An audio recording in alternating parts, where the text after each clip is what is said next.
Ah, fuck's sakes.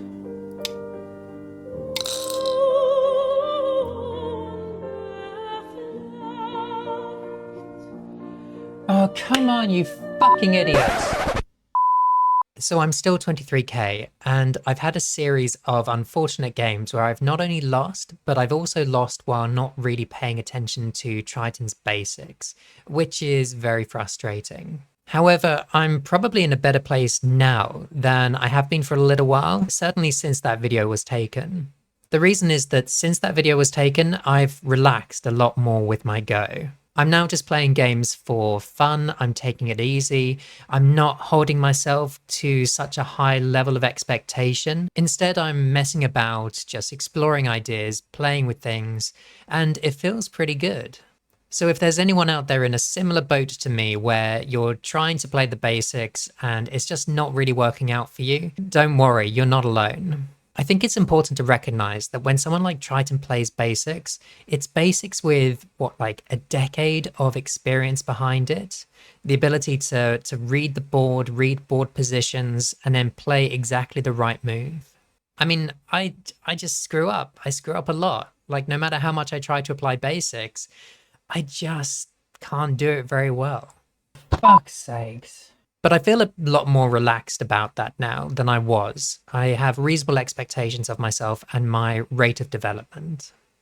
When I look back at my games, there are a couple of things I do which I think are common mistakes that either cause me to lose the game or certainly make life really difficult. The first is that I'm making a lot of unfortunate cuts. I don't have a real strong plan for how the new group is going to survive or what it's going to do. I just cut and hope for the best, and typically it hasn't worked out very well. The other thing I do is I tend to overplay a position and make bad shape as a result, or just get my stones killed. Thing is, when I look at this, I actually think there's a deeper root cause, and it stems from my inability to actually judge the balance of the game and the amount of points I've made versus my opponent's points and the potential of the game. I think what's happening is that I perceive my opponent as having a lot more points than they do, a lot more potential than they do, and as a result, I get worried that I'm falling behind, and I start making these overplays or cutting from a place of anxiety, not realizing that actually things are a bit more balanced, or actually quite a lot more balanced than I think. So this is an example of what I mean by perceiving myself to be much further behind than is actually the case. At this stage of the game, I felt really anxious that my opponent was significantly ahead of me in points and that I needed to do something to change the balance of the game. So what I ended up doing was cutting into Black's strength up here with no real plan of what it is that I was going to do with those stones. The game continues for quite a while, and I end up making a huge dragon, which eventually dies, and I end up resigning the game by the end. But actually, at this point in the game, the score estimator puts me at 4.7 points ahead, which is crazy in my mind. And if I very quickly sketch out just the broad blocks of points that Black and White have respectively,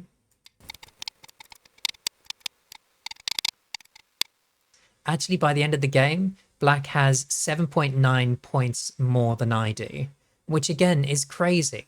I feel like I'm really far behind, but actually, Score Estimator says no, not the case.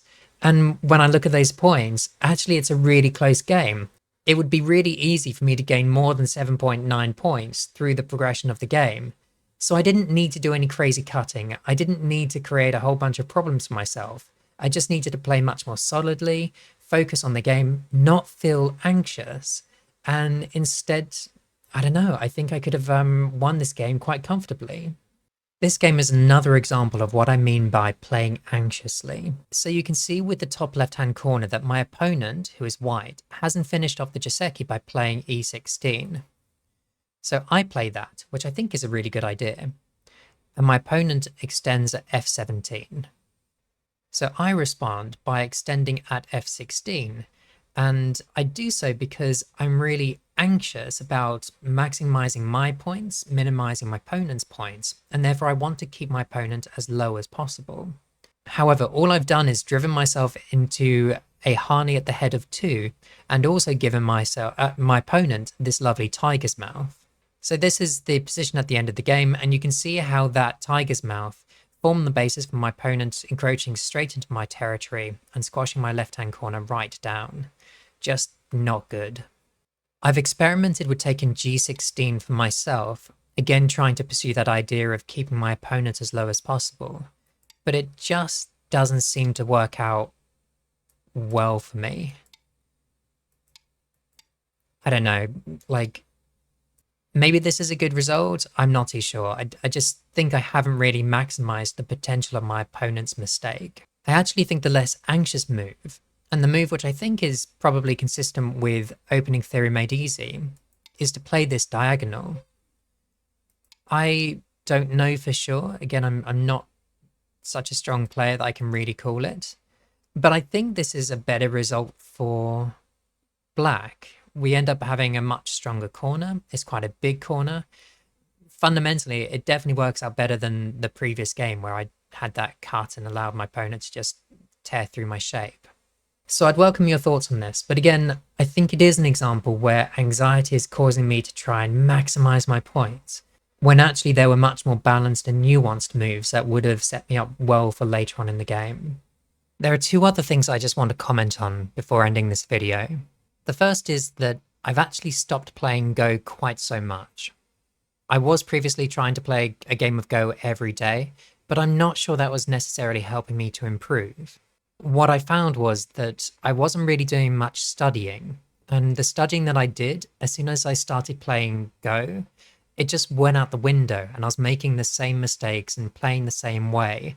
There was no real development or learning. I was just doing the same old thing over and over again. So what I'm trying to do now is spend much more time studying and playing Go less frequently, but hopefully having done some study, it's making a bit of a step change in my game. And that seemed to have been the case that today when I came back to play a game, and actually I found it much easier to play. And some of the mistakes that I've previously been playing, I was able to spot quite quickly with my opponent and take advantage of them. The other thing I want to comment on is the fact that I'm really enjoying the community around Go. It's true, sometimes you play a game and there's just no engagement whatsoever in the comments. But actually I'm finding that quite frequently people are at least having a couple of comments either during the game or after the game. It actually feels pretty good. I also really appreciate the fact that people have been watching and some people have subscribed and left comments. So for everyone who's done that, I really, really appreciate it. Thank you.